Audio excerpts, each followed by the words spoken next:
네, 그러면 우리 보고서의 핵심적인 내용을 하나하나 구체적으로 짚어보겠습니다. 정책부의 황혜린 기자가 스튜디오에 나왔습니다. 황 기자, 먼저 알프스를 좀 보도록 하죠. 지금 그림에 나오고 있는데 오염수를 이 알프스라는 기계로 정화를 하면 방사성 물질이 정화된다는 거잖아요. 그 성능 검사는 다 된 겁니까?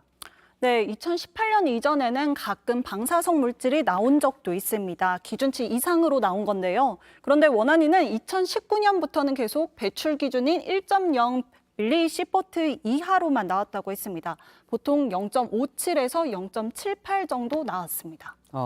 지금 보면 18년 이후에는 알프스를 통과해도 기준치 이상이 있었는데 그 뒤엔 없는데 따로 이유가 있습니까? 방사성 물질을 거르는 흡착체를 적정 시기에 교체했다고 했습니다. 예. 그런데 저 삼중수소 얘기를 좀 해보도록 하겠습니다. 이것도 좀 더 보면 한 번에 안 걸러졌을 때는 어떻게 됩니까? 알프스를 한 번 통과했는데 방사성 물질이 좀 검출이 됐다. 그러면 또 통과시킨다고 했는데 이건 어떻게 되는 겁니까? 네, 도쿄전력은 그래서 2차 정화, 그러니까 다시 한번 오염수를 알프스로 돌리는 겁니다. 그렇게 되면 기준치 밑으로 내려가게 되는데요. 한 예로 아이오딘 129를 보면요. 원래는 1차 정화를 했을 때는 기준치 이상으로 나왔었는데요. 그 다음에 2차 정화를 거친 다음에는 기준치 밑으로 나왔습니다. 도쿄전력의 계획은 기준치 밑에까지 될 때까지 알프스로 계속 처리를 하겠다는 건데 지금 우측에 삼중수소가 나오는데 이건 삼중수소는 어차피 알프스로 정화가 안 되는 거죠? 이건 충분히 희석시킨다고 하는 겁니까? 네, 맞습니다. 일본 정부의 방법은 바로 희석입니다. 일본은 하루 최대 500톤의 오염수를요, 34만 톤의 해수를 끌어와서 섞는다는 계획인데요. 이렇게 하면 배출 목표치인 1리터당 1,500 베크렐 미만으로만 바다에 나가게 된다라고 합니다.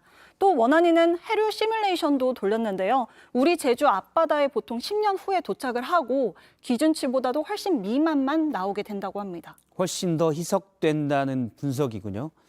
만일에 여기까지가 이제 잘 될 때인데 비상 상황이 생겼을 수도 있잖아요. 예를 들어 지진이 날 때도 있고요. 또는 뭔가 천재지변이 다른 천재지변이 있을 수도 있고 이럴 때에 대한 대응책은 어떻습니까? 그래서 방금 전에 봤던 부분에서 이제 후쿠시마 제1원전인데요. 예. 도쿄전력은 이렇게 30개의 K4 탱크가 부서진 경우에 대해서 조사를 했습니다. 그렇게 됐을 때 후쿠시마 인근 주민의 피폭 선량을 확인을 했는데요. 이 경우 최대 약 0.01 밀리시퍼트로 평가된다고 했습니다. 국제원자력기구의 권고 기준인 500분의 1 수준에 불과합니다.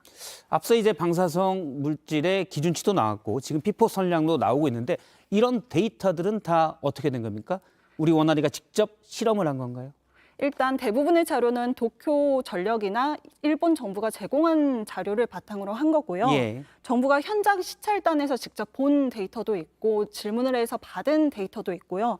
그리고 아까 말씀드린 것처럼 제주 앞바다에 도착하는 경우에는 해류 시뮬레이션은 정부가 직접 돌린 그런 자료입니다. 알겠습니다. 황혜린 기자였습니다. 수고했습니다.